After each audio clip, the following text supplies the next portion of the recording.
নতুন নতুন ভালোবাসার গল্প পেতে আমাদের ভয়েস অফ সুমন চ্যানেলটি সাবস্ক্রাইব করে পাশে থাকা বেল আইকনটি ক্লিক করুন। ধন্যবাদ।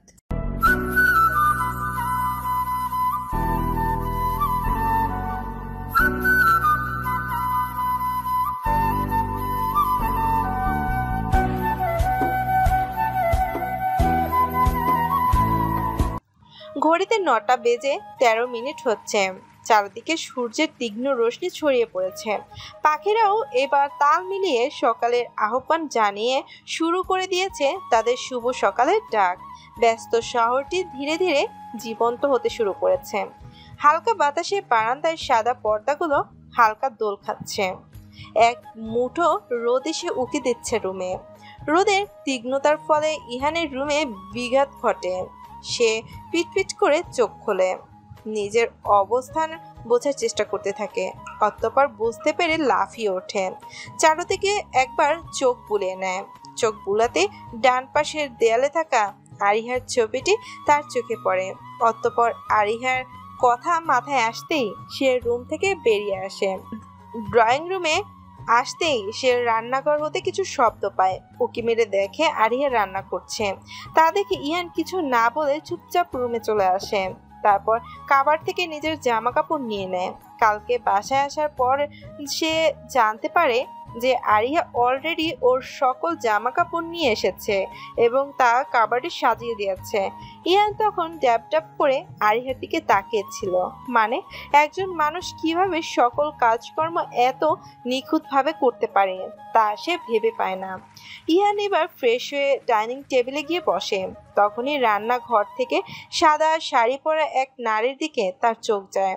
সাদা শাড়ির মধ্যে রং বেরঙের সুতো দিয়ে কারুকাজ করা, চুলগুলো ছাড়া, চোখে মুখে স্নিগ্ধতা, ঠোঁটে মিষ্টি হাসি। সে বরং কেউ নয়, আরিহা। আরিহাকে দেখার সাথে সাথে ইহান চোখ ফিরিয়ে নেয়। আরিহা ইহানের সামনে নাস্তা রেখে বলে, নাস্তা করে নাও, আজ আমি নিজের হাতে তোমার জন্য রান্না করেছি। ইহান কিছু একটা বলতে গিয়েও বলল না, কেননা খাবার দেখার সাথে সাথে ওর পেট মোচড় দিয়ে ওঠে আর পেটের ইঁদুরগুলো জোরে জোরে ঢোল বাজাতে শুরু করে দেয়। করবেই না বা কেন? কাল সন্ধ্যা হতে যে ইহান এক গ্লাস জুস বাদে কিছুই খায়নি। ইহান এবার পেটের দায়ে চুপচাপ খেতে শুরু করে। এমন সময় ওর চোখ যায় পাশে থাকা পত্রিকাটির দিকে। সাথে সাথে ওর চোখ চড়ক গাছ। ইহান খাবার ছেড়ে দ্রুত পত্রিকাটি হাতে তুলে নেয় আর তাতে লেখা পড়াগুলো পড়ার সাথে সাথে যেন ওর মাথা বাজ পড়ে।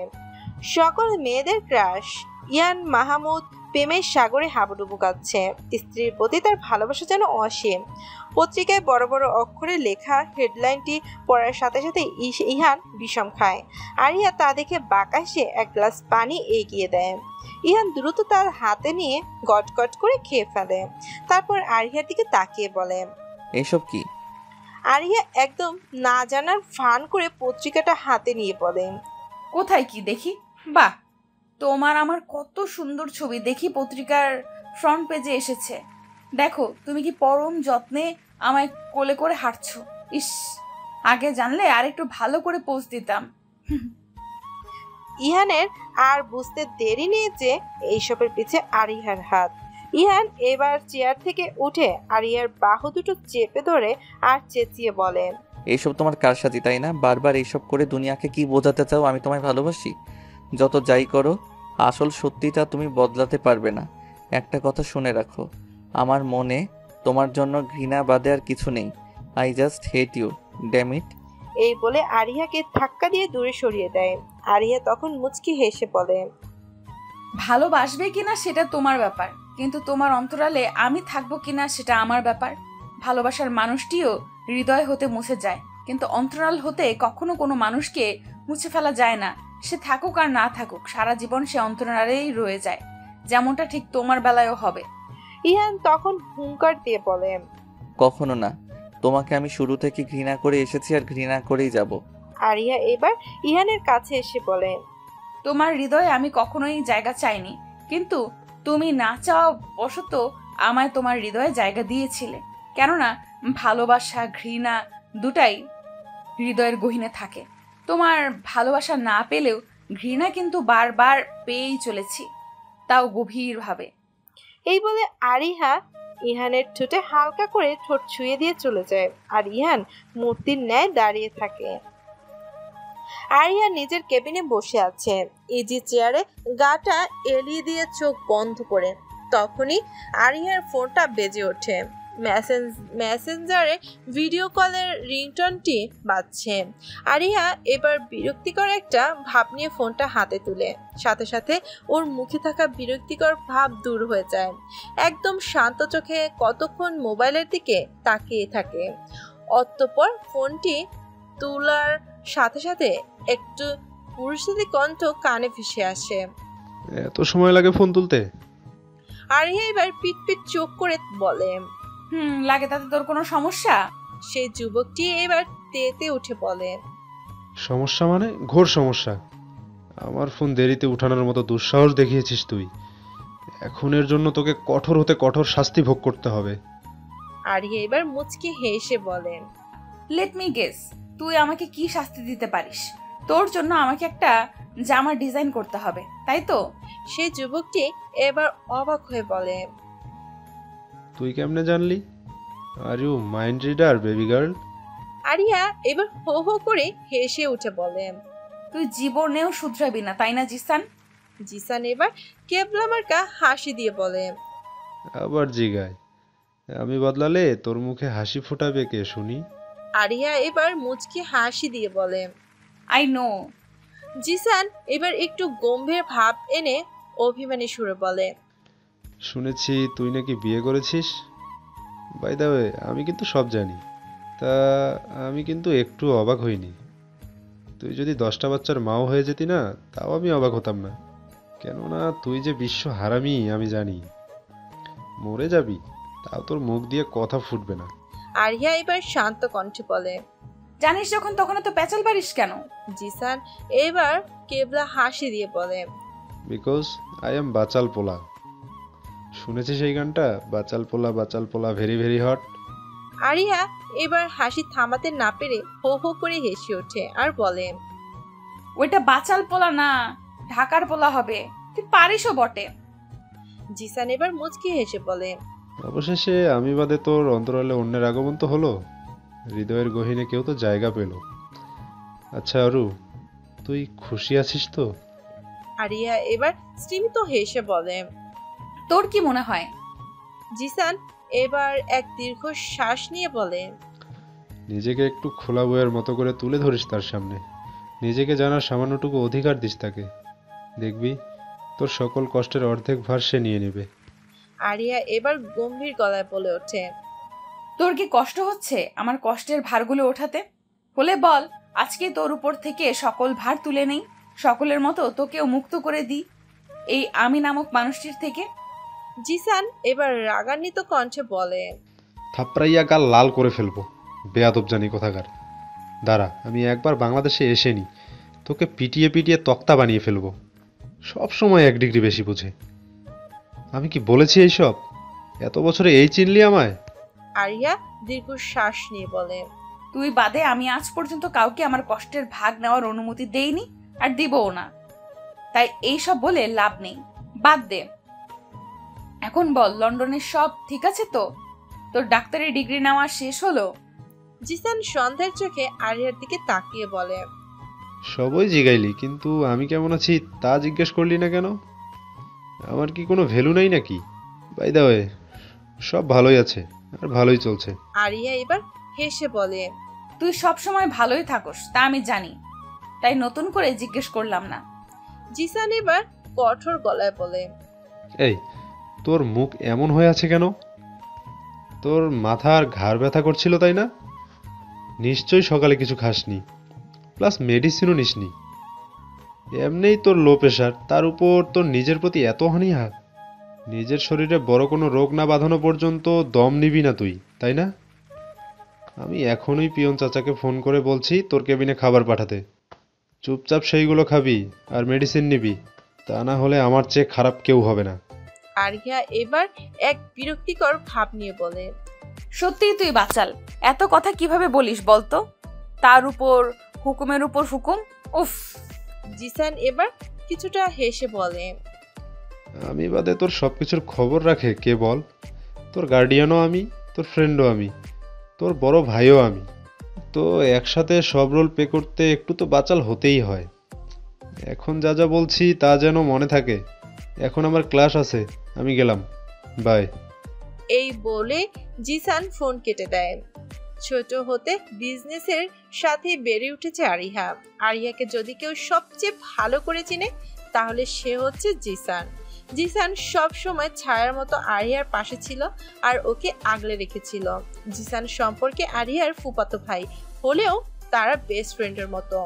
জিসানই একমাত্র ব্যক্তি যে কিনা আরিহার সকল কষ্টকে ভাগ করতে সাহায্য করে। আরিহা এবার এক দীর্ঘ শ্বাস নেয়, আবার চেয়ারে গায়ে এলিয়ে দেয়।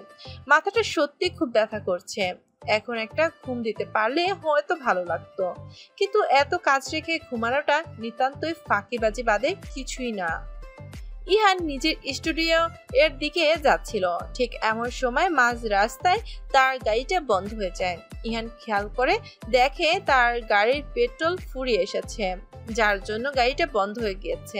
ইহান এবার গাড়ি থেকে নেমে সজোরে গাড়িতে একটা লাথি মারে। রাগে তার মাথা ফেটে যাচ্ছে।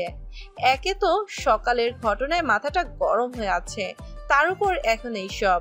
ইহান বেশ বিরক্ত নিয়ে দাঁড়ায়। রাস্তাঘাটে বেশ গাড়ি চলাচল করছে। ইহান এবার ফোন বের করে একটা উবার ডাকে আর নিজের পরিচিত এক লোককে ফোন করে আর বলে যে যেন নীলক্ষেত হতে গাড়িটা নিয়ে গ্যারেজে দিয়ে আসে। ইহান এবার রাস্তায় দাঁড়িয়ে মোবাইলে স্ক্রল করতেই থাকে। এমন সময় বেশ কিছু মেয়ে ওকে চিনতে পেরে ওর সামনে এসে দাঁড়ায় আর ছবি তুলে দেয়। দেখতে দেখতে অনেকজনই এসে ওর সামনে ভিড় জমায়। ইহান বেশ বিরক্ত হওয়ার সত্ত্বেও মুখে মিথ্যে হাসি ফুটিয়ে তুলে তাদের সাথে ছবি তোলে। এমন সময় প্রচন্ড শব্দে ফোনটা বেজে ওঠে। ইহান দেখে উবার ফোন দিয়েছে। ফোন তুলতেই সে জানায় যে সে এসে পড়েছে, সে রাস্তার ওপারে আছে। ইহান যেন দ্রুত আসে। ইহান এবার সকলের থেকে বিদায় নিয়ে রাস্তা পার হতে নেয়। আশেপাশে কোনো ওভারব্রিজ না থাকায় সে জেব্রা ক্রসিং দিয়ে রাস্তা পার হওয়ার চেষ্টা করে। এমন সময় একজন ফ্যান ইহান বলে চেঁচিয়ে ওঠে। ইহান সেই দিকে তাকাতে কোথা থেকে একটি গাড়ি ফুল স্পিডে ইহানের দিকে এগিয়ে আসে। গাড়ি চালক ইহানকে দেখে কষে ব্রেক মারে, কিন্তু ততক্ষণে দেরি হয়ে যায়। গাড়িটা ইহানের সাথে ধাক্কা খেয়ে যায় আর ইহান নিজের জায়গা থেকে কিছুটা দূরে ছিটকে পড়ে। মুহূর্তে পিছঢালাই করা রাস্তাটিতে রক্তের সরু ধারা বইতে শুরু করে। হসপিটালের চারিদিকে মানুষ ছোটাছুটি করেই চলেছে। সকলেই কোনো না কোনো কাজে ব্যস্ত। অনেকেরই চোখে মুখে ক্লান্তির ছাপ, তো অনেকের মুখে আপনজনকে হারানোর ভয়। কেউ আবার আপনজনের মৃত্যুর খবর শুনে কান্নায় ভেঙে পড়েছে। বড় অদ্ভুত এই হাসপাতাল নামক জিনিসটি। এইখানে সকল শ্রেণীর মানুষকেই দেখা যায়, সাথে তাদের অবস্থা, তাদের কষ্ট, বেদনা, সুখ সবই উপলব্ধি করা যায়।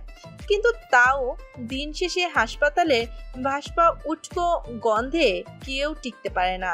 আরিহা অবজারভেশন রুমের সামনে চেয়ারে বসে আছে। মুখে কোনো ভাবান্তর নেই। প্রতিবারের মতোই সে স্থির আর শান্ত। বেশ কিছুক্ষণের মধ্যে অবজারভেশন রুম থেকে ডাক্তার বেরিয়ে আসেন। তা দেখে আরিহা নিজের অবস্থান ছেড়ে ডাক্তারের দিকে এগিয়ে যায়। তারপর শান্ত গলায় জিজ্ঞেস করে, ডাক্তার, রিহান এখন কেমন আছে? Is he fine?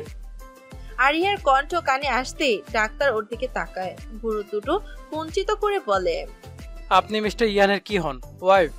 আরিহা শান্ত কণ্ঠেই বলে ওঠে, জি হ্যাঁ, আমি তার ওয়াইফ। এই কথা শোনার সাথে সাথে ডাক্তার ভুরুকুটি যেন আরো কুঞ্চিত হয়ে যায়। সে বলে ওঠে, আপনি কি শিওর আপনি তার ওয়াইফ?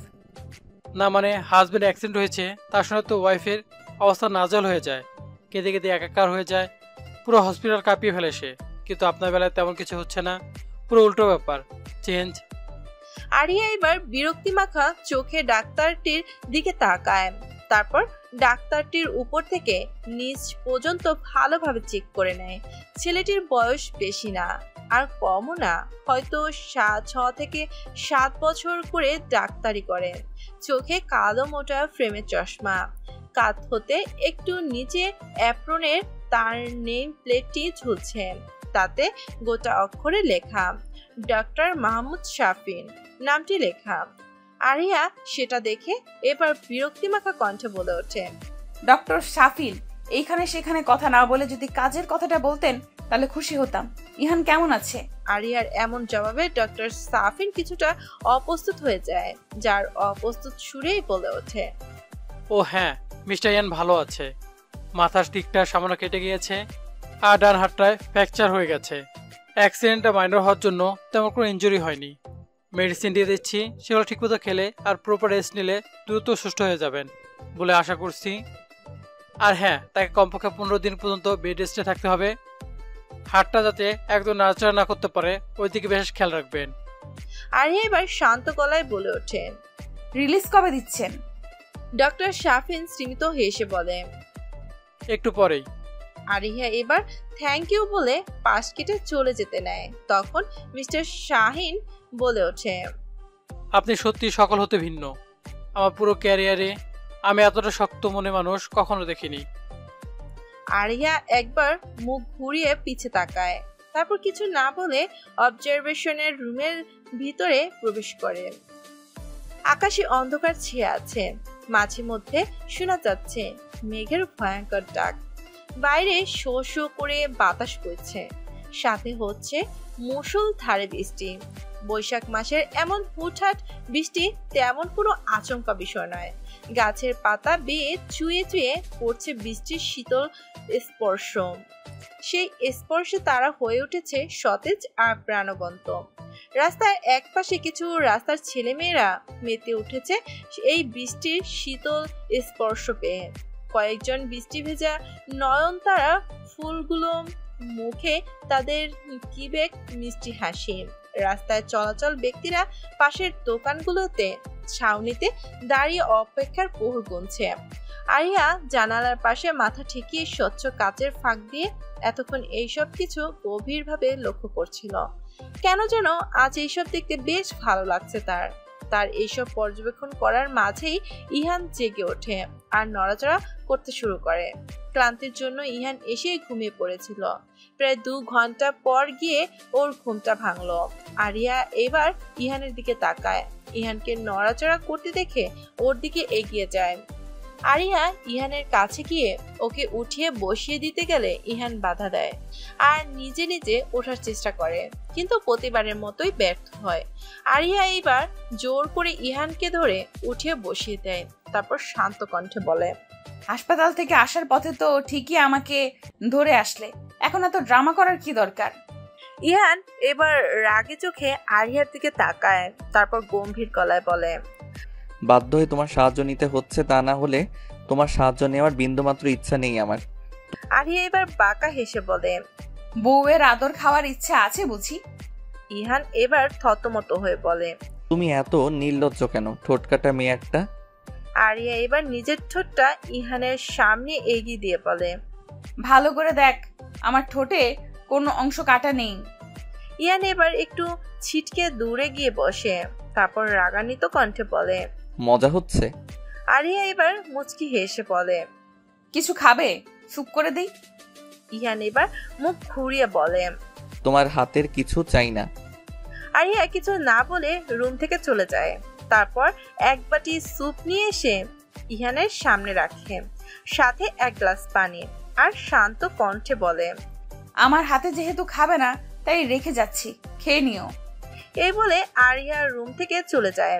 ইহান একবার আরিয়ার যাওয়ার দিকে তাকায়, অতঃপর চোখ সরিয়ে নিয়ে স্যুপের দিকে তাকায়, যা হাত দিয়ে বাটিটি ধরে সামনে আনার চেষ্টা করে।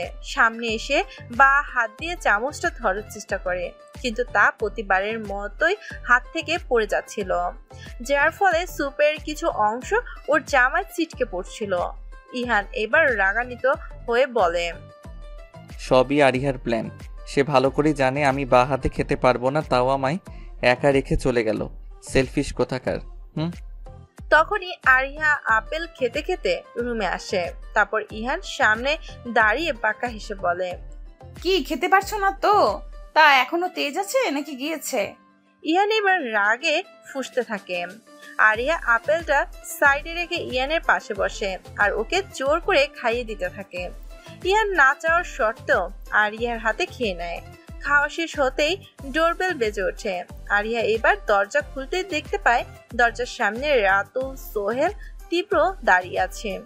একদম কাক ভেজা হয়ে দাঁড়িয়ে আছে তারা। চোখে মুখে তাদের চিন্তার ছাপ স্পষ্ট। আরিয়াকে দেখার সাথে সাথে তিনজনেই একসাথে বলে ওঠে। আরিয়া শান্ত গলায় বলে, একদম কিনারের রুমে ইহান আছে, গিয়ে দেখা করে নিন।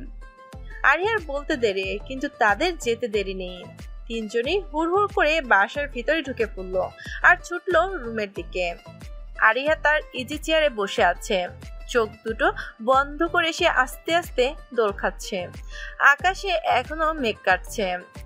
রুমটা এখন আবছা অন্ধকারে পরিপূর্ণ। ভালোই লাগছে নিস্তব্ধ এক পরিবেশে থাকতে। পাশের রুমেই রাতুল, সোহেল, তীব্র ইহানকে ঘরে বসে আছে। কিভাবে কি হলো তার খোঁজ নিচ্ছে। আর ইহান নিজেকে সেখানে তৃতীয় পক্ষ বলে মনে হওয়াতে সে স্টাডি রুমে এসে চুপচাপ বসে পড়ে। মাথাটা আবার ধরেছে, কিন্তু তাও আরিয়া চুপ, একদম নিস্তব্ধ। কেননা সে ব্যস্ত অতীতের ঘটনাগুলো ঘাটতে, ডুব দিতে থাকে অতীতের পাতায়। সেদিন ইহানকে বাধ্য হয়ে কন্ট্যাক্টটা মানতে হয়, কেননা এছাড়া ওর কাছে কোনো উপায় ছিল না। ইহান কোনো মতেই নিজের রাগ সামলিয়ে কাজের মধ্যে মন বসায় সে।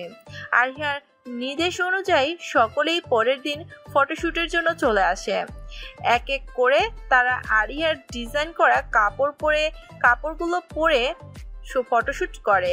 যখন ইহান ফটোশ্যুট করতে যায় তখন আরিয়া সেখানে আসে আর ফটোশ্যুট করতে থাকে। ইহানের এক্সপ্রেশন ভালো না আসায় সে বারবার ফটোশ্যুটের মধ্যে বাধা দিচ্ছিল। আরিয়া এবার ইহানের দিকে তাকিয়ে শান্ত গলায় বলে, আপনি কি আদৌ প্রফেশনাল? দেখে তো মনে হচ্ছে না। ইহান এইভাবেই আরিয়াকে দেখে প্রচন্ড রেগেছিল। তার উপর আরিয়ার এমন কথায় সে আরো রেগে যায়, কিন্তু তাও কিছু না বলে চুপচাপ সব সহ করে যায়। সে দাঁতের দাঁত চেপে বলে, আমি যতটুকু পারি ততটুকুই করার চেষ্টা করছি। আপনি আমার থেকে বেশি জানলে আপনি বলে দিন না কিভাবে কি করব। যদি তাই হয় তাহলে তাই হোক। অতঃপর ইহান আরিয়ার কথা মতো সব করে আর আশ্চর্যজনকভাবে ছবিগুলো সত্যি অসাধারণ হয়। এরপর ছেলে মেয়ে দুজনে একসাথে ফটোশ্যুট করার টাইম আসে।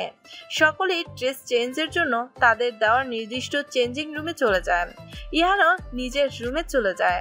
রুমে এসে নিজের জামাটা খুলে পাশে রাখতেই দরজা ঠেলে একজন ফিমেল মডেল এসে ইহানের রুমে হাজির হয় আর দরজা আটকে দেয়। ইহান শব্দ শুনে পিছে তাকায়, ভুরুকুটি কুঞ্চিত করে মেয়েটির দিকে তাকায়। মেয়েটির দিকে তাকিয়ে ইহান 2 সেকেন্ড লাগলো না চিনতে। মেয়েটির নাম হিনা। দেখতে মাত্রা অতিরিক্ত সুন্দর, যার জন্য এই মেয়ের রূপের অহংকারের শেষ নেই। কিন্তু সে সর্বদাই ইহানের আগে পিছে ঘুরঘুর করে। একবার একসাথে একটা মডেলিং এর কাজ করতে হয়েছিল তাদের। সেখান থেকেই হিনা মেয়েটি ইহানকে চিনে। মেয়েটি বলতে গেলে ইহানের জন্য মাত্রা অতিরিক্ত পরিমাণ পাগল। সে প্রায় অনেকবারই ইহানকে প্রেম নিবেদন করেছে আর প্রতিবারই তাকে প্রত্যাখ্যান করেছে, কিন্তু সে তাও ইহানের পিছুই পড়ে আছে। হিনা এবার ইহানের দিকে তাকিয়ে বলে, কেমন আছো বেবি? ইহান এবার বিরক্তিকর একটা ভাব নিয়ে বলে, don't you dare to call me baby. Hina এবার ইহানের কাছে এসে বলে, এত রাগ কেন করছো? Cool down baby. দেখো আমাদের ভাগ্য বারবার কিভাবে এক হয়ে যায়। ভাগ্যও চায় তুমি যাতে আমার হও। আমার হয়ে যাও না বেবি, সত্যি বলছি। তুমি যা চাইবে তাই দিব আমি তোমায়। একবার আমার হয়ে তো দেখো। ইহান কিছুটা দূরে সরে বলে, ওহ জাস্ট শাট আপ। এইসব থার্ড ক্লাস কথাবার্তা অন্যের সামনে গিয়ে বলো, আমার সামনে না। ব্লাডি বিচ, তোমাকে দেখলেও গা গুলিয়ে আসে আমার। দূরে থাকো আমার থেকে আর বেরিয়ে যাও রুম থেকে। হিনা এবার রেগে গিয়ে বলে, এত কিসের দেমাক তোমার? একটা মেয়ে নিচ থেকে এসে তোমার হাতে ধরা দিচ্ছে, দাম দিচ্ছ না তো, বারবার দূরে সরিয়ে দিচ্ছ। কিন্তু আর না, আজকের পর থেকে তুমি সমাজে মুখ দেখাতে পারবে না। তখন বাধ্য হয়ে তোমায় আমার হতে হবে। What rubbish, just get lost from here. Hina এবার মুচকি হেসে নিজের জামা নিজে ছিঁড়তে শুরু করে, নিজের চুলগুলো এলোমেলো করে দেয়, মুখে মেকআপ নষ্ট করে ফেলে আর জোরে জোরে চিৎকার করতে থাকে, বাঁচাও বাঁচাও। ইহান এবার অবাক চোখে হিনার দিকে তাকিয়ে থাকে। হিনা এবার আরো জোরে জোরে চিৎকার করতে থাকে আর দরজা খুলে দৌড়ে চলে যায়। ইহান দ্রুত ওর পিছে যায়। ইতিমধ্যে হিনার চিৎকার শুনে সকলেই রুম থেকে বেরিয়ে আসে। আরিয়া ও মিস্টার কালাম কিছু কথা ভাবছিল, তখন তাদের কানে হিনার চিৎকার আসতেই তারাও এগিয়ে আসে। হিনা ফটোশুটের জায়গায় এসে স্থির দাঁড়ায় আর নেকা কান্না শুরু করে দেয়। সকলেই এবার ওকে ঘিরে দাঁড়িয়ে পড়ে। ইহানও পিছু পিছু সেইখানে চলে আসে। সকলে ওর দিকে চোখ গোল গোল করে তাকিয়েছিল। এমন সময় আরিয়াও সেখানে এসে হাজির হয় আর হিনার এমন অবস্থা দেখে জিজ্ঞেস করে, কি হয়েছে মিস হিনা? আপনি এভাবে কান্না করছেন কেন? হিনা এবার নেকা কান্না করতে করতে বলে, ম্যাম, ইহান স্যার আমাকে মলেস্ট করার ট্রাই করেছে। হিনার কথা শুনে সকলেই এবার ইহানের দিকে তাকায়। ইহান খালি গায়ে থাকায় তারা হিনার কথাই সত্যি মনে করে বসে। আরিয়া এবার একটা চাদর নিয়ে হিনার গায়ে জড়িয়ে দেয়, অতঃপর বলে সব খুলে বলতে। হিনা তখন মিথ্যে হিচকি তুলতে তুলতে বলে, ম্যাম, ইহান স্যার আমায় তার রুমে ডাকে। সিনিয়র ভাই মেনে আমিও তার রুমে যাই। তারপর সে আমাকে বাজে প্রস্তাব দেয়। আমি না করতেই সে আমার উপর ঝাঁপিয়ে পড়ে। এই বলে আবার মিথ্যে কান্না জুড়ে দেয়। সকলেই এবার ইহানের দিকে ঘৃণার চোখে তাকায়। ইহান তখন বলে ওঠে, আরে ও মিথ্যে বলছে, আমি এমন কিছুই করিনি। আরে ও নিজেই তো। আর বলতে পারলো না। আর ইহা সকলের সামনে ওর গালে সজোরে থাপ্পড় বসিয়ে দেয় আর চেঁচিয়ে বলে ওঠে, mister Kalam, call the police. কথাটি সকলের কানেই পৌঁছাতে পুরো পরিবেশটা একদম নিস্তব্ধ হয়ে যায়। ইউটিউবার ইহান মাহমুদ একজন ধর্ষক। ঘন্টা খানিকের মধ্যে সকল টিভি নিউজের হেডলাইন হয়ে উঠল কথাটি। সকল জনগণের মধ্যে কেমন এক মাতামাতি শুরু হয়ে গেল। সবচেয়ে বেশি চর্চিত হয়ে উঠল বিষয়টি। ফেসবুকে একের পর এক ইহানকে নিয়ে পোস্ট হতেই থাকে। ব্যাপারটা কিভাবে যেন লিক হয়ে যায় আর তা মিডিয়াদের কানে পৌঁছে যায়। তাদের কানে পৌঁছাতেই সাথে সাথে চারপাশে ছড়িয়ে পড়ে আর ঘটনাটা তিল থেকে তাল হয়ে যায়। আপাতত আরিয়ার অফিসের সামনে প্রেস মিডিয়ার ভিড় করে আছে। পুলিশ এখনো আসেনি, তারা নাকি এখনো রাস্তায়। এদিকে সকলেই ইহানকে একের পর এক অপবাদ দিয়ে চলেছে। ইহান এবার সহ্য করতে না পেরে ওর চোখ বেয়ে দুফোঁটা নোনা জল গড়িয়ে পড়ে। সে না পারছে কিছু বলতে আর না পারছে সইতে। সে নির্দোষ, কথাটা একেবারেই বলার সত্ত্বেও কেউ তার উপর বিন্দু মাত্র ভরসা করেনি। অন্যদিকে আরিহা চেয়ারের উপর পা তুলে শান্ত ভঙ্গিতে বসে আছে, ডান হাতে মোবাইলের ফাইল চেক করছে। তার মধ্যে না আছে কোনো ভাবান্তর, না আছে কোনো হেলদোল। সে বরাবরের মতোই শান্ত। আরিয়া থেকে বেশ কিছু হাত দূরে হিনা নীরব বসে আছে, যেন সত্যি তার সাথে খারাপ কিছু হয়েছে। অনেকেই ওকে সান্ত্বনা দিয়ে যাচ্ছে। অবশেষে অপেক্ষার অবসান শেষ হলো। পুলিশ এসে পৌঁছালো সেখানে। তাদের পিছু পিছু রিপোর্টার ক্যামেরা নিয়ে ভিতরে ঢুকলো। আরিয়া এবার বিরক্তিমাখা চোখে পুলিশদের দিকে তাকালো আর ঝাঁঝালো কণ্ঠে বলল, পাংচুয়ালিটি বলেও কিছু আছে। এতটা দায়িত্বহীন কিভাবে হতে পারেন আপনারা? Just disgusting. পুলিশ কিছু বলতে গিয়েও বলতে পারলো না, কেননা তারাও মোটামুটি আরিয়ার সম্পর্কে জানে। তাই তারা আরিয়াকে কিছু না বলে ইন্সপেক্টর কনস্টেবলকে ইশারা করে ইহানকে ধরতে। তারা কথা মতো ইহানের দিকে এগিয়ে যায় ওকে ধরতে। তখনই আরিয়া গম্ভীর গলায় বলে ওঠে, আপনারা সেই দিকে কোথায় যাচ্ছেন? পুলিশ কনস্টেবল দাঁড়িয়ে যায় আর আরিয়ার দিকে ঘুরে কৌতূহলী চোখে তাকায়।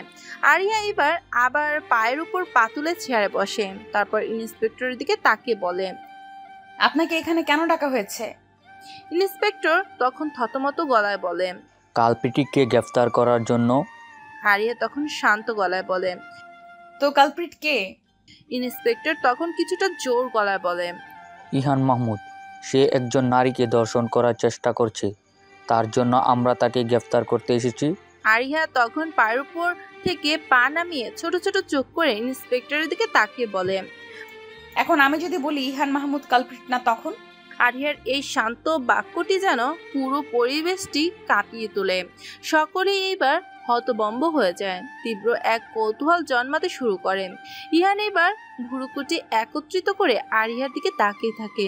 আরিয়া করতে কি চাচ্ছে তা বোঝার চেষ্টা করে। ইন্সপেক্টর তখন অবাক করা চোখে বলে, মানে? আরিয়া তখন পাশ থেকে একটা পেপসির বোতল তাকে নিয়ে একবার চুমুক দিয়ে অতঃপর শান্ত ভঙ্গিতে বলে, মানে খুব জলদি বলছি, তার আগে আপনি কষ্ট করে আমার কিছু প্রশ্নের উত্তর দেন।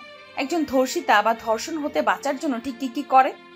ইন্সপেক্টর তখন অপ্রস্তুত গলায় বলে ওঠে, তার প্রতিপক্ষকে আঘাত করে, যেমন আঁচড় কেটে বা তার দুর্বল জায়গায় আঘাত করে, বা অনেক সময় তার গায়ে কামড় বসায়, অনেক সময় কোনো ভারী জিনিস দিয়ে তার প্রতিপক্ষকে আঘাত করে। আরিয়া আবার পেপসিটিতে চুমুক দিয়ে শান্ত ভঙ্গিতে বলে, কিন্তু মিস্টার ইহান মাহমুদের মধ্যে আপনার বলা সেই সব পার্শ্ব প্রতিক্রিয়ার মধ্যে কোনোটাই নেই। না আছে কোনো আঁচড়ের দাগ, না আছে কোনো রকম দাগ, আর না আছে তার শরীরে কোনো আঘাত। একবার ভালো মতো দেখুন তাকে, সে একদম ফিট। তা কথা হচ্ছে মিস হিনা নিজেকে কিভাবে সেভ করলো? আরিয়ার কথা যেন সকলের মাথায় বিষয়টা খেলে যায়। সকলেই এইবার ইহানকে ও ইহানের উপর থেকে নিচ পর্যন্ত পর্যবেক্ষণ করতে থাকে। সত্যি ইহানের গায়ে বিন্দু মাত্র কোনো দাগ বা আঘাত নেই। আরিয়া এবার পুরো পেপসিটি খেয়ে ফেলে বলে, তার থেকেও বড় কথা, একজন ধর্ষক সর্বদা অস্থির থাকে, যা চোখ মুখ দেখেই বোঝা যায়। কিন্তু মিস্টার ইহানের বেলায় তেমন কিছুই আমরা দেখিনি। তিনি শান্তই ছিলেন, সাথে তার মধ্যে কিছুটা বিস্ময়কর ভাব ছিল। Am I right everyone? সবাই এবার ইহানের মুখ ভঙ্গি মনে করার চেষ্টা করে। অতঃপর মনে পড়তেই সকলে আরিয়ার হাতে হা মিলায়। আরিয়া এবার হিনার দিকে তাকিয়ে বলে, যার সাথে আপত্তিকর কিছু হয়ে থাকে তার মুখে সর্বদা ভয় ঝুলে থাকে, আর যে তাকে নষ্ট করার চেষ্টা করেছে তার চোখের সামনে কোনো মেয়েই সহ্য করতে পারে না। সে তাকে দেখে ভয় চিৎকার করতে থাকে আর ভয়ে কাঁপতে থাকে, বারবার নিজের শরীর ঘষতে থাকে সে স্পর্শগুলো মোছার জন্য। কিন্তু মিস হিনা তার মধ্যে কিছুই করছে না, এমনকি তার শরীরে কোনো দাগ পর্যন্তও নেই। এবার সকলের দৃষ্টি গিয়ে হিনার উপর স্থির হয়। হিনা তো ভয়ে এখন ঘামতে থাকে, কিছু চেয়েও বলতে পারছিল না। সকল কথা যেন গলায় দলা পাকিয়ে আসছিল। আরিয়া তখন আবার বলে ওঠে, তো আপনারাই এখন বলেন কাকে আপনাদের আসল দোষী মনে হয়। অবশ্য আমার কাছে যথার্থ প্রমাণ আছে যে কে দোষী আর কে না। তবুও যুক্তি দিয়ে ঠিক কতটুকু ভেরিফাই করা যায় যে কে কালপ্রিট? সবাই তখন হিনার দিকে সন্দেহের দৃষ্টিতে তাকায়। 100% মধ্যে 80 হিনার নাম নেই। আরিয়া তখন মুচকি হেসে মিস্টার কালামকে কিছু একটা আনতে বলে। অতঃপর সকলের কানে ভেসে আসে হিনা আর ইহানের কথাবার্তা। রুমে থাকাকালীন যেই সব কথাবার্তা তাদের মধ্যে হয়েছিল সেই সব পুনরাবৃত্তি হতে থাকে। সকলেই এইবার শকড হয়ে যায়। আরিয়া তখন সকলের দিকে তাকিয়ে বলে, আপনাদের অগোচরে সকলেরই চেঞ্জিং রুমে একটি করে অডিও বাগ লাগানো হয়েছিল, যাতে আপনারা যদি আমাদের অফিসের ইম্পর্টেন্ট নিউজ কাউকে দেন বা দেওয়ার চেষ্টা করেন তাহলে যাতে আমরা তা জানতে পারি। এই অডিও বাগ আমাদের অফিসের বিভিন্ন আনাচে কানাচে আছে। এইটা আমাদের কোম্পানির সেফটির জন্য করা হয়েছে, কিন্তু এইটা যে এই কাজেও আসবে জানতাম না। So now all is clear, mister Ihan is innocent and Miss Hina is culprit. সকলেই এবার নির্বাক হয়ে যায়। হিনা যে এমন একটা কাজ করবে কেউই কল্পনা করতে পারেনি। সকলেই হিনার দিকে ঘৃণা ভরা দৃষ্টিতে তাকায়। মিডিয়ার লোকেরা তো যেন তাজা নতুন খবর পেয়ে যায়। তারা এবার হিনার দিকে ফোকাস করতে থাকে। নিউজটিকে কিভাবে আরো হিট করা যায় সেই নিয়ে তাদের যত চিন্তাধারা। আরিয়া এবার নিজেই নিজের শেষ উক্তিটি রাখে, অ্যান্ড মিস্টার ইহান তখন আপনাকে থাপ্পড় মারার জন্য দুঃখিত। তখন আপনার বোকামো দেখে রাগ উঠে যায়। আপনি নিজের দিকে কোনো খেয়াল না করে এই মেয়ের পিছে পিছে ছুটে আসলেন, তাই তখন আপনার অবস্থা দেখে রাগ উঠে যায়, যার জন্য নিজেকে ঠিক রাখতে না পেরে থাপ্পড়টা মেরে বসি। আর ইন্সপেক্টর, প্লিজ দ্রুত এই আবর্জনাকে এখান থেকে নিয়ে যান। I give you 5 minutes. এই বলে আরিয়া আরো 1 মিনিট না দাঁড়িয়ে দ্রুত পায়ে সেখান থেকে চলে যায়। ইন্সপেক্টর তখন হিনাকে গ্রেফতার করে নিয়ে যায়। নিজের কেবিনে ইজি চেয়ারে আরিহা গা এলিয়ে বসে থাকে। তার মাথাটা ধরেছে। এত ঝামেলা আর ভালো লাগছে না তার। এইসব উটকো ঝামেলার জন্য কাজটা অর্ধেক রয়ে গেছে। কত কাজ বাকি। যখন সে এইসব ভাবছিল তখনই ইহান তার কেবিনে প্রবেশ করে আর চেঁচিয়ে বলে ওঠে, এত ড্রামা করার কি দরকার ছিল? আগে বললে কি হতো আমি নির্দোষ? যখন সকালে আমায় ধর্ষকের ট্যাগ লাগিয়ে দিয়েছিল তখন আর নিজেকে দুধে ধোয়া তুলসী পাতা প্রমাণ করে কি লাভ ছিল? যত অপদস্থ হওয়ার তো হয়ে গিয়েছিলাম আমি। ইহানের চেঁচানো শুনে আরিহা চোখ খুলে তার দিকে তাকায়। অতঃপর বিরক্তি মাখা কণ্ঠে বলে, সকল তথ্য বেরিয়ে আসার নির্দিষ্ট একটা সময় থাকে। সেই নির্দিষ্ট সময় ব্যতীত সত্যতা যখন অসময়ে বেরিয়ে আসলে তখন এর মাধুর্যটাই নষ্ট হয়ে যায়। অসময়ে সত্যের কোনো ভ্যালু নেই। আর এমনিও সাসপেন্সের পর যখন আসল সত্য বেরিয়ে আসে তখন সকলের মুখভঙ্গিটা দেখার মতো থাকে। ইহান এইবার কিছুটা চেঁচিয়ে বলে ওঠে, স্টপ দিস ননসেন্স। আপনি এসব ইচ্ছে করে করেছেন জানি। অন্যের ফিলিংস নিয়ে খেলতে খুব ভালো লাগে তাই না? অন্যের মান সম্মান ধুলোয় মিশে যাক, তাতে আপনার কিছুই যায় আসে না। এই 1 ঘন্টা আমার উপর দিয়ে কি গিয়েছে আপনার কোনো ধারণা আছে? কতটা লাঞ্ছিত হয়েছে আমি। আরিহা এবার গম্ভীর গলায় বলে, whatever. By the way, আপনার আমায় ধন্যবাদ দেওয়া উচিত। আপনার নাম থেকে এত বড় একটা অপবাদ মুছে ফেললাম আমি। ইহান এবার চেঁচিয়ে বলে, thanks my food. I just hate you a lot. দরজায় নাড়া পড়তেই আরিহা অতীতের ভাবনা থেকে বেরিয়ে আসে। শান্ত ভঙ্গিতে এগিয়ে যায় দরজার দিকে। দরজা খুলতেই দেখে তীব্র দাঁড়িয়ে আছে। আরিহাকে দেখার সাথে সাথে তীব্র একটা মিষ্টি হাসি হেসে বলে, আমরা চলে যাচ্ছি, তুমি প্লিজ ইহানের একটু খেয়াল রেখো। আরিহা তখন স্তিমিত হেসে বলে, হ্যাঁ অবশ্যই। অতঃপর তীব্র আরিহাকে বিদায় জানিয়ে সকলের সাথে বেরিয়ে যায়। আরিহা এবার ধীর গতিতে রান্নাঘরে যায়। সেখানে গিয়ে ইহানের জন্য রাতের খাবারটা রান্না করতে থাকে। রান্না শেষে সে রুমে যেতেই আরিহার ভুরুকুটি একত্রিত হয়ে যায়। সে এবার তিক্ত গলায় বলে, ইহান। আরিহার কণ্ঠ কানে আসতে ইহান শটান হয়ে দাঁড়িয়ে পড়ে, মুখটা একদম কাচুমাচু করে ফেলে। আরিহা এবার ইহানের সামনে গিয়ে দাঁড়ায় আর তার দিকে তীক্ষ্ণ দৃষ্টি নিক্ষেপ করে। আরিহা এবার তিক্ত গলায় বলে ওঠে, তুমি আমার পার্সে কি চেক করছিলে? ইহান এবার কিছুটা এনিয়ে বিনিয়ে বলে, আসলে মানে। আরিয়া এবার শান্ত ভঙ্গিতে দাঁড়িয়ে বলে, পেঁচানো কথা আমি একদম লাইক করি না ইহান। সে ইট স্ট্রেট ফরওয়ার্ড। ইহান এবার এক দীর্ঘ নিঃশ্বাস দিয়ে বলে, আসলে নিজের ফোনটা খুঁজছিলাম, রুমে দেখলাম পেলাম না, তাই ভাবলাম হয়তো তোমার পার্সে হবে, তাই আর কি। আরিয়া এবার কিছুটা বিরক্তিকর সুরে বলে, লাইক সিরিয়াসলি? এমন একটা অ্যাক্সিডেন্ট করে তোমার মনে হয় যে তোমার ফোন আদৌ আস্ত আছে? রাস্তায় কোথায় না কোথায় পড়ে ভেঙে গিয়েছে অথবা কেউ উঠিয়ে নিয়েছে, তা কে জানে? মানে ন্যূনতম জ্ঞানবোধ বলেও কিছু আছে। ইহান এবার চিন্তিত কণ্ঠে বলে, ফোনটা যদি বাই এনি চান্স কেউ নিয়ে থাকে তাহলে তো এখনই মানি ট্রান্সফারের সকল মাধ্যম কিছু সময়ের জন্য ব্লক করাতে হবে, তা না হলে প্রবলেম হয়ে যাবে।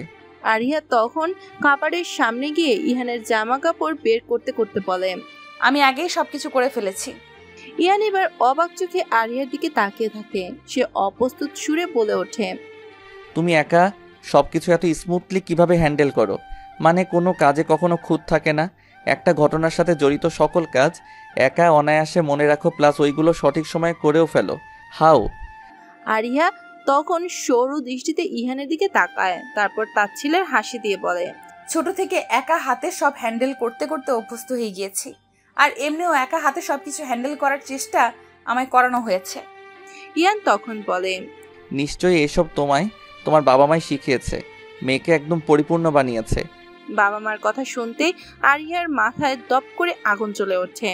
পায়ের রক্ত মাথায় চড়ে বসে। চোখ দুটো ভীষণ লাল হয়ে ওঠে। রাগে সুরে রিরি করে কাঁপতে থাকে। নিজের দুটো হাত মুষ্টিবদ্ধ করে চোখ দুটো বুজে ফেলে। নিজের রাগকে কোনো মতো শান্ত করার চেষ্টা করে। দাঁতে দাঁত চেপে আরিয়া বলে, আমি ওয়াশরুম থেকে আসছি, তার তোমায় চেঞ্জ করে দিচ্ছি। আর কিছু না বলে ওয়াশরুমে চলে যায়। মুখে অনবরত ঠান্ডা পানির ঝাপটা দিতে থাকে। মাথায় হালকা পানি দেয়। জোরে জোরে নিঃশ্বাস নিতে থাকে। কোনো মতে নিজেকে শান্ত করে আয়নায় তাকায়। চোখ দুটো এখনো লাল হয়ে আছে। আরিয়া এবার নিজের রাগকে সংযত করে বাইরে বেরিয়ে এসে নিজের ড্রয়ার থেকে একটা চকলেট বের করে আর সাথে সাথে তা খুলে মুখে পুরে নেয়। তারপর 4টে চকলেট সে মুখে পুরে নেয়। তার বিছানায় বসে চোখ বন্ধ করে তা চিবুতে থাকে। মূলত এইটি নিজেকে শান্ত করার একটা মাধ্যম। ইহান আরিয়ার এমন কাণ্ড দেখে ড্যাব ড্যাব করে আরিয়ার দিকে তাকিয়ে থাকে আর মনে মনে বলতে থাকে, মেয়েটা কি পাগল টাগল হয়ে গেল নাকি? একদম এমন পাগলামো করছে কেন? আরিয়া এবার কিছুটা শান্ত হয়ে ওঠে। সে দীর্ঘ এক নিঃশ্বাস নিয়ে দম ফেলে। তারপর চুপচাপ ইহানের গেঞ্জি আর প্যান্ট হাতে নিয়ে ইহানের সামনে তা যায় আর কিছুটা তিক্ত গলায় বলে, আসো, তোমায় চেঞ্জ করে দেই আর ফ্রেশ করে দেই।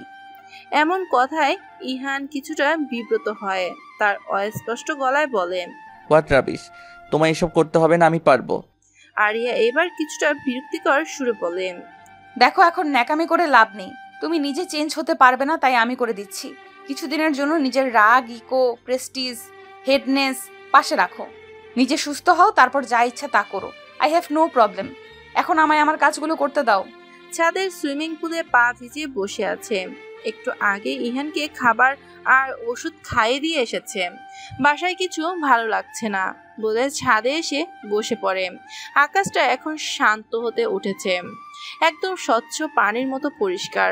তার মধ্যে একটি তারার ঝিকিমিকি আলো ফুটে উঠেছে। ঢেউ খেলানো বাতাসের আরিহার সাদা ওড়নাটি উঠছে। ডান পাশ দিয়ে সাদা কামিজের কিনারটি পানি ডুবে মরার আপ্রাণ চেষ্টা করছে, কিন্তু কিছুতেই পানির নাগালটা পাচ্ছে না। আরিহার মুখভঙ্গি শান্ত। দেখা গেল ভিতরে তার ভয় চলছে এক অসীম ঝড়।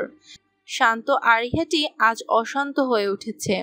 তাই তো নিজেকে আর ধরে রাখতে না পেরে আরিয়া ফোন লাগায় আজমির সাহেবকে। এক রাতে মেয়ের নাম্বার থেকে ফোন পেয়ে আজমির সাহেব কিছুটা অবাক হন, সাথে বিচলিতও হয়ে ওঠেন।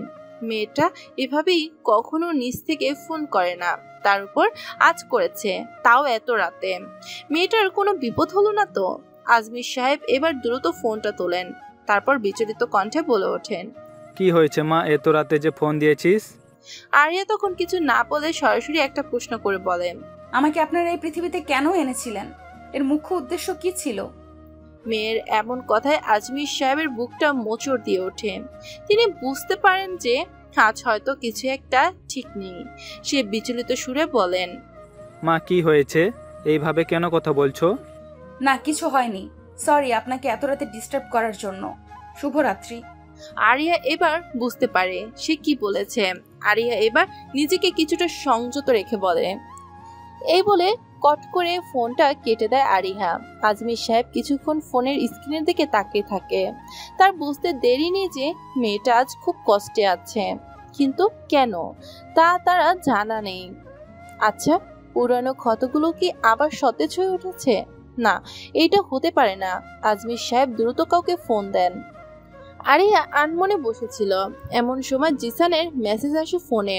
আরিয়া ফোনটা হাতে নিয়ে জিসানের মেসেজটি পড়তে শুরু করে, নেট অন কর অরুকে বাচ্চি, কখন থেকে ভিডিও কল দিচ্ছি তোকে। আরিয়া এবার চুপচাপ ফোনের নেটটা অন করে। নেট অন হতেই জিসানের কল হামলে পড়ে ফোনে।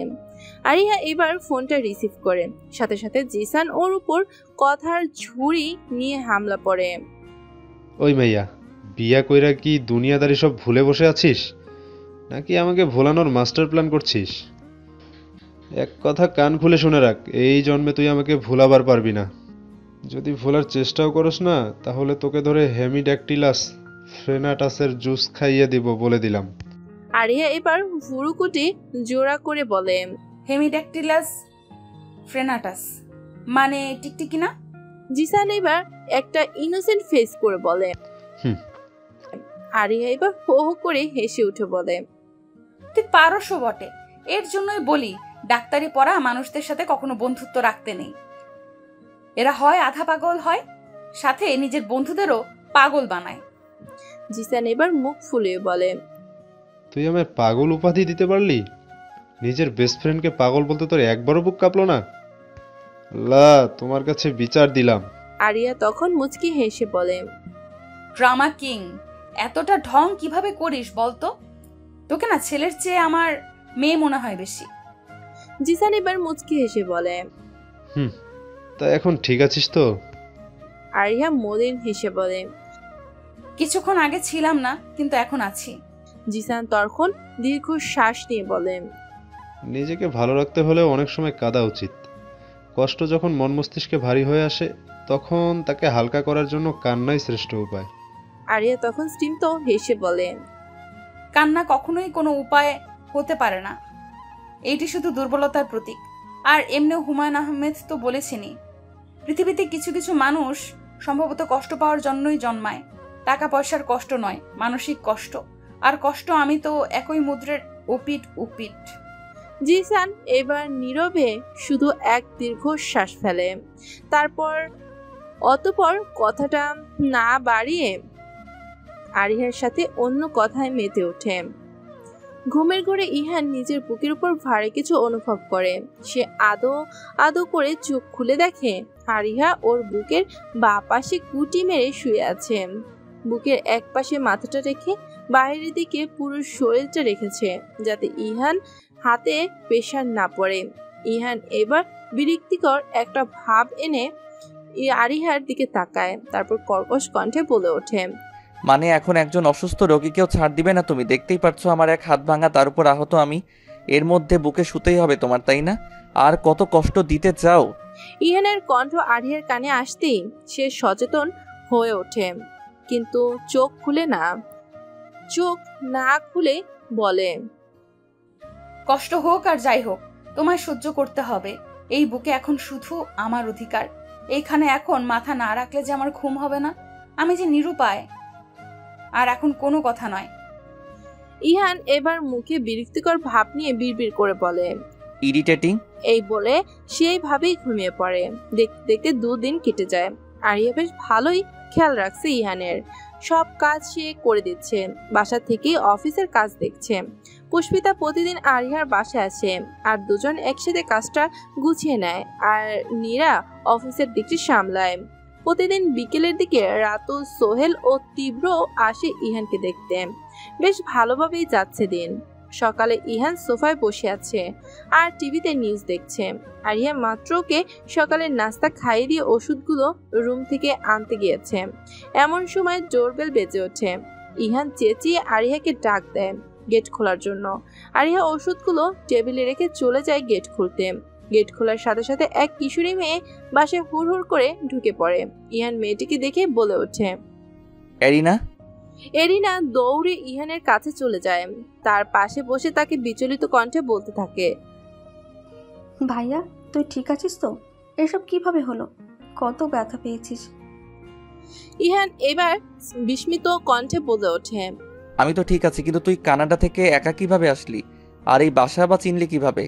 এরিনা তখন মুচকি হেসে বলে, ভাবি এখানে আসার সব ব্যবস্থা আগেই করে রেখেছিল, তাই আসতে কোনো প্রবলেম হয়নি। ইহান এবার বিস্মিত চোখে আরিয়ার দিকে তাকিয়ে থাকে। আরিয়া বাঁকা হেসে দাঁড়িয়ে আছে। তখন এরিনা গিয়ে আরিয়াকে জড়িয়ে ধরে বলে, আই এম সরি ভাবি, তখন ভাইয়ার টেনশনে তোমার সাথে কোনো কথা না বলে দৌড়ে ঢুকে এসে পড়েছিলাম। তুমি রাগ করোনি তো?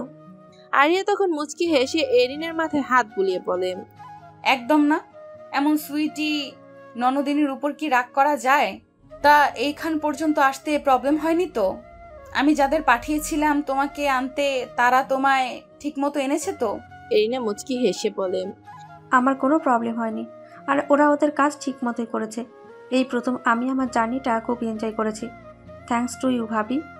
ইহান এতক্ষণ দুজনের দিকে বিস্মিত চোখে তাকিয়েছিল, কিন্তু এখন মনের মধ্যে কৌতূহল এসে ভর করে। ইহান এইবার তিক্ত গলায় বলে ওঠে, এইখানে এসব কি হচ্ছে? এরিনা তুই আরিহার কথা কিভাবে জানলি? আমার সাথে তো তোর 4-5 দিন ধরে কথা হয় না। এরিনা তখন ইহানের দিকে চেয়ে বলে, আমি তো ভাবিকে শুরু থেকেই চিনি, তুই না বললে কি হবে? ভাবি আমায় ঠিক খুঁজে নিয়ে আমার সাথে যোগাযোগ রেখেছিল। আফটার অল আমি তার একমাত্র ননদিনী। ইহান এবার সন্দেহের দৃষ্টিতে আরিহার দিকে তাকায়। আরিহা তা দেখে মুচকি হেসে ইহানের দিকে এগিয়ে আসে। তারপর টেবিল থেকে ঔষধগুলো নিয়ে ইহানের দিকে এগিয়ে দেয় আর শান্ত গলায় বলে, আগে ওষুধটা খাও, তারপর সব বলছি তোমায়। ইহান এবার ওষুধগুলো খেয়ে নেয়। তারপর কৌতূহলী দৃষ্টিতে আরিহা আর এরিনার দিকে তাকিয়ে থাকে। আরিহা এরিনার কাছে গিয়ে দাঁড়িয়ে বাঁকা হেসে বলে, তা কি বলো নন্দিনী? তোমার ভাইকে সব বলে দিব কিভাবে তুমি আমায় সাহায্য করেছো, কিভাবে তুমি ইহানকে বাধ্য করেছো আমার সাথে এই বিয়েটা করতে। এরিনা এবার মাথা চুলকাতে চুলকাতে বলে। বড় আরিয়া এবার মুচকি হেসে বলে, থাক তুমিই বলো, আমি বললে হয়তো তোমার উপর বেশি রাগ করবে, বরং তুমিই বলো। এরিনা এবার দাঁত কেলিয়ে ইহানের দিকে তাকায়, তারপর বলে, আসলে ভাইয়া, ভাবি তোকে মিথ্যে বলে বিয়ে করেছিল।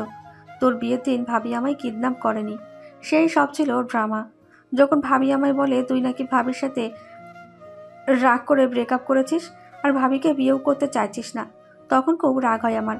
তাই আমি আর ভাবি মিলে আমার কিডন্যাপিংয়ের নাটক করি আর ওই ভিডিওটা করি, যাতে তোর মনে হয় তুই আমার বিয়ে না করলে ভাবি আমার ক্ষতি করবে। আমি জানতাম আমার কথা আসলে তুমি না করতে পারবে না, তাই এমনটা করি। সরি ভাইয়া।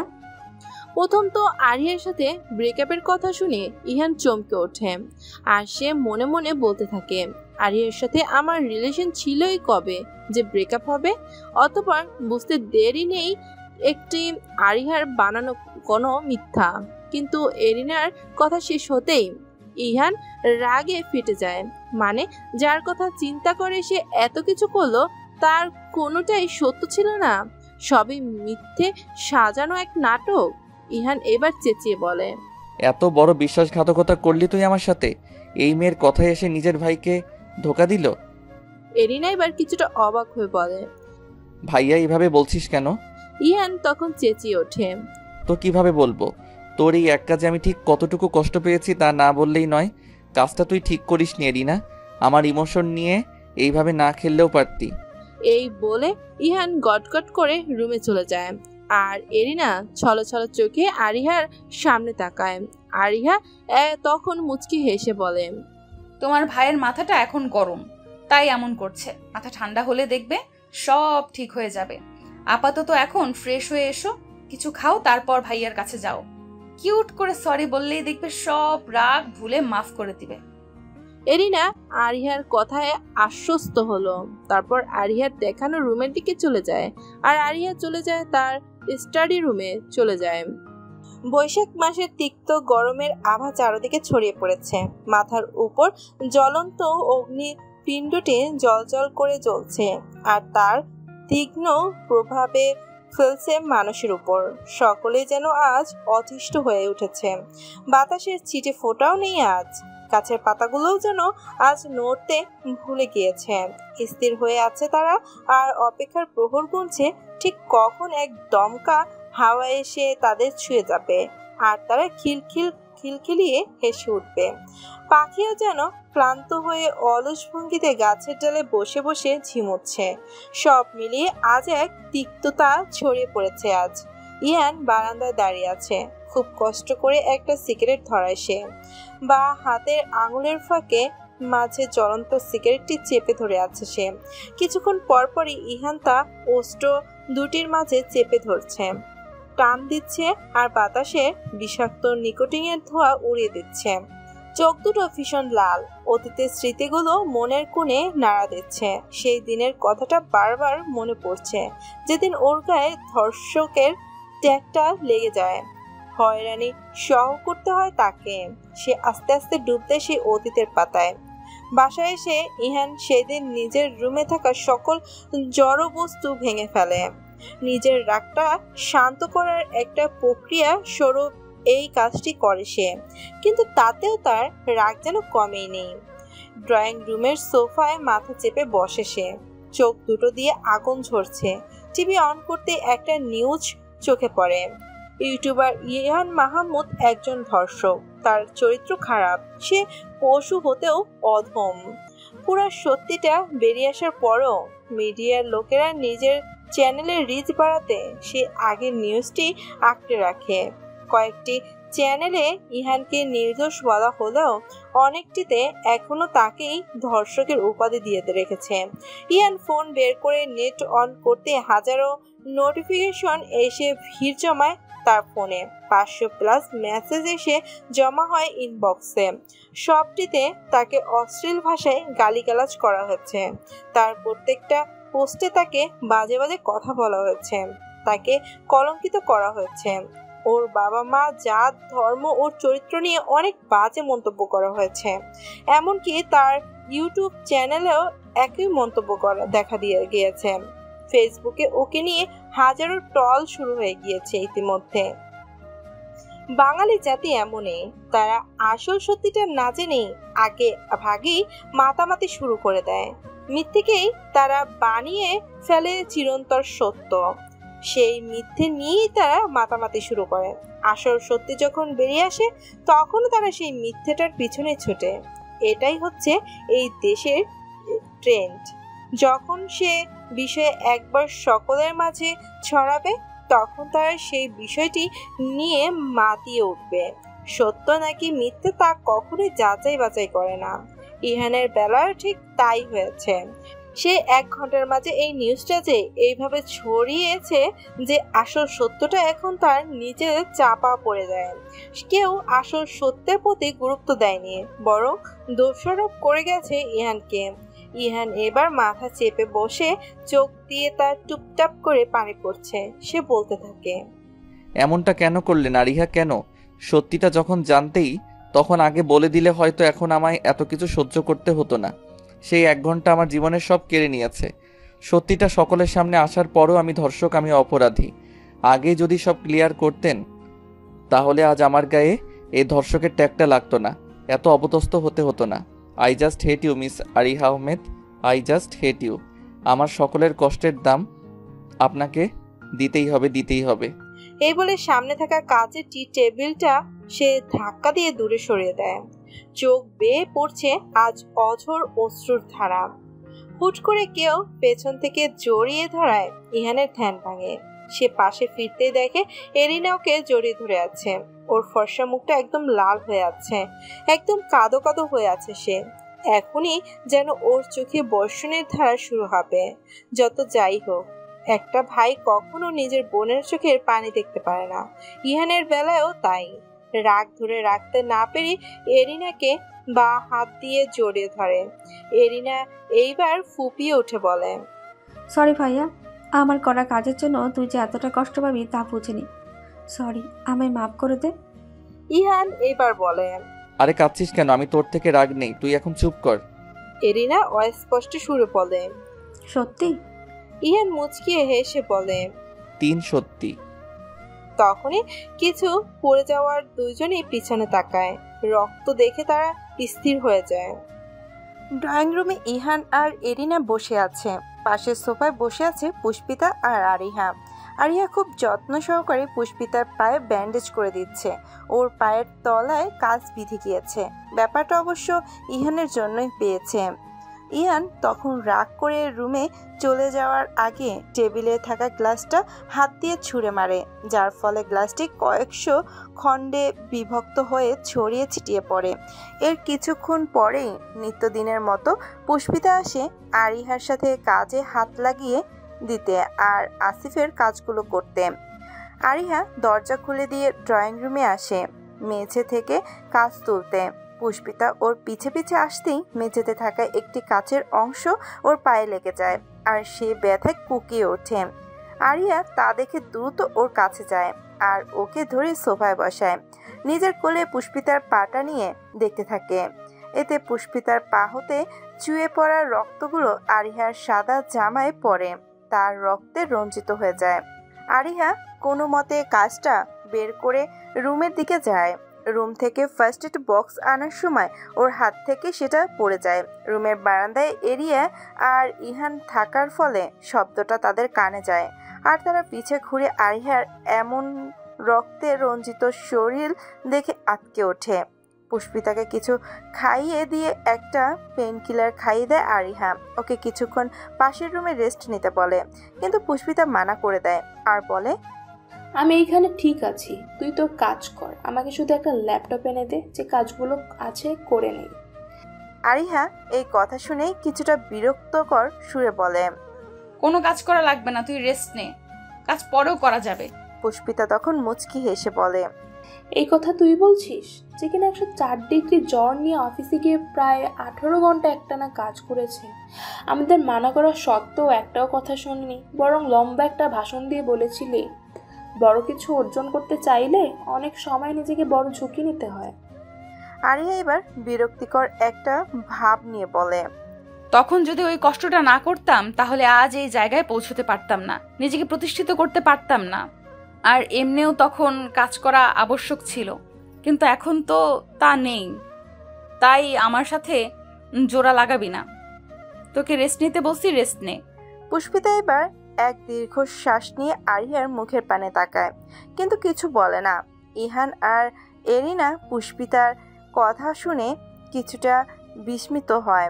104 জ্বর নিয়েও যে টানা 18 ঘন্টা কাজ করতে পারে তা ওদের কারুর জানা ছিল না। কিন্তু অতঃপর আরিয়ার কঠোর কথাগুলো শুনে এমন মনে হলো যে কাজ বাদে এই পৃথিবীতে দ্বিতীয় কোনো গুরুত্বপূর্ণ কাজ নেই। ইহান একবার আরিয়ার দিকে তাকিয়ে পুষ্পিতার দিকে তাকায়, তারপর অপরাধী কণ্ঠে বলে, সরি মিস, ব্যথাটা আপনি কোনো না কোনোভাবে আমার দ্বারাই পেয়েছেন। তখন গ্লাসটা আমি ভেঙেছিলাম আর সেই গ্লাসের কাচের টুকরোই আপনার পায়ে লাগে। এই কথা শুনে পুষ্পিতার কিছু রাগ হলো, কিন্তু তাও কিছু না বলে চুপচাপ বসে থাকে। কিছুক্ষণ পর বলে, ইজ ইট ওকে? আমার নাম পুষ্পিতা। ইহান এবার স্তিমিত হেসে বলে, সরি, আমার আপনার নাম জানা ছিল না। 2 দিন আপনাকে যেতে আর আসতেই দেখেছি, তেমন কথা হয়নি বলে নাম জানা হয়নি। পুষ্পিতা তখন একটু কর্কশ গলায় বলে, এমন অনেক কিছু আছে যা আপনি জানেন না, কিন্তু চেষ্টা করবেন সেগুলো জানার। ইহান তখন বিস্মিত চোখে তাকিয়ে বলে, মানে? পুষ্পিতা তখন মুচকি হেসে বলে, সময় আসলে জেনে যাবেন। ইহান আর কিছু বলতে যাবে, তখন আরিয়া শান্ত গলায় বলে, ইহান, তোমায় ফ্রেশ করিয়ে দিতে হবে, আসো। আর আমি পাশের কাজগুলো রেখেছি, কেউ আর এখন সেই দিকে যেও না। তখন পুষ্পিতা বলে, আর শোন, আমি আজকে এই একটা সার্ভেন্টের ব্যবস্থা করেছি যে বাড়ির সকল কাজ করে দিবে। তুই একা হাতে এত কিছু সামলাতে পারবি না। আগে একা ছিলি বলে পেরেছিলি, কিন্তু এখন একা নয়। আরিয়া তখন সম্মতি জানিয়ে ইহানকে রুমে নিয়ে যায়। এরিনা নিজের রুমে গিয়ে ঘুমিয়ে পড়ে। এতটা লং জার্নি করে এসে সে এখন বেশ ক্লান্ত। পুষ্পিতা সোফায় বসে মোবাইলে গেম খেলতে থাকে। বিকেলে যথাসময় তীব্র আর সোহেল চলে আসে। রাতুল আজ আসেনি, সে আজ অর্পিকে নিয়ে গেছে ডেটে। তীব্র বাসায় ঢোকার সময় সোফায় বসে থাকা পুষ্পিতার দিকে তাকায়। সে বসে বসে মোবাইলে কিছু কাজ করছে। পুষ্পিতা আজ লেমন কালারের একটা চুড়িদার পরেছে, গলায় সাদা আর লেমন সেটের স্কার্ফ, সামনের দিকে কাটা ছোট ছোট চুল কপালের অর্ধেকটা জুড়ে বিচরণ চালিয়ে যাচ্ছে। শ্যামলা মুখখানিকটাতে যেন হাজারো মায়া এসে ভর করেছে। তীব্র কিছুক্ষণ পুষ্পিতার দিকে চেয়ে থেকে ইহানের রুমের দিকে অগ্রসর হয়।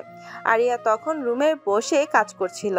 তাদের দেখে কুশল বিনিময় করে স্টাডি রুমে চলে যায় আর ফোনের বাইরে থেকে কিছু অর্ডার করে নেয়।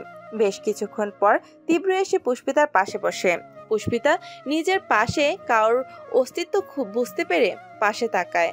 তীব্রের মুখখানি চোখে পড়তেই নিজের মুখখানিতে বিরক্তকর একটা ভাব এনে হানা দেয়। তীব্র তা দেখে দাঁত কেলিয়ে একটা ক্লোজ আপ হাসি দেয়। এতে পুষ্পিতার ভুরুজোড়া কুঞ্চিত করে তাকায়। তীব্র তখন সেই ক্লোজ আপ হাসি দিয়ে বলে, কেমন আছো পুষ্পরানী? পুষ্পরানীর নামটা শুনেই পুষ্পিতার গা জ্বলে ওঠে। সে তীক্ষ্ণ দৃষ্টিতে তীব্রর দিকে তাকায়, তারপর উপর থেকে নিচ পর্যন্ত একবার ভালো মতো দেখে নেয়। তীব্রর পরনে ব্ল্যাক একটা গেঞ্জি, তার উপর ব্লু কালারের একটি T shirt, blue jeans pant পরা, বা হাতে একটা ব্লু ব্যান্ডের ঘড়ি, চুলগুলো ব্রাশ করা।